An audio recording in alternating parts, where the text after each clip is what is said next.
لە هەفتەی دووەم یاریەکانی خولی نایبی کوردستان یانی ڕزگاری لە یاریگای تایبەت بەخۆی میوانداری لە یانی قەڵاتجێ کرد. پاش فیکەی نابژیوان و دەستپێکی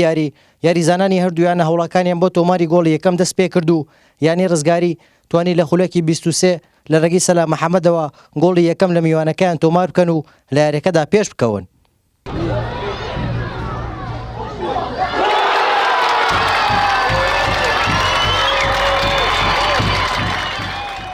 لە بەرامبەردا یانی قەڵاتجێ لە کۆتا خولەکەکانی گێمی یەکەم نزیک بوون لە تۆمارکردنی گۆڵی یەکسان، بەڵام گۆڵپارەی زیانی ڕزگاری توانی بەرپەرچی هێرشەکە بداتەوە و گێمی یەکەم بەسوود یانی ڕزگاری کۆتایی پێهات.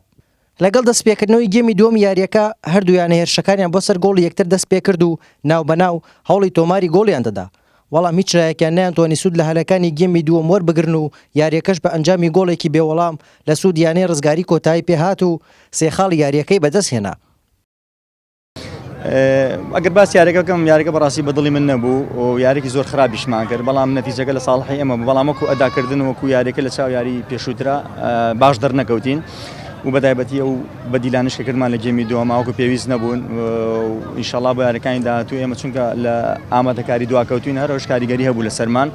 ئینشاڵڵا بتوانین لە یاریەکانی داهاتوو کەم و کوڕانە هەمان بووە لەم یاریە لە یاریەکانی داهاتوو باشتری بکەین. دیارەیەکە گولیاری خۆشەکانی خولی کوردستان قەڵازێ و ڕزگاری چەند جاری تریش لە خولەکانی تر بەریە کەوتون، بەداخەوە ئێمە لە شەوتی یەکەمدا وەکو پێویست دەرنەکەوتین، یارە دەرنەکەوتنی تیپەکەشمان لەوانەیە کۆمەڵێک کۆکاری هەبوو بێت، هەم مەسەلەی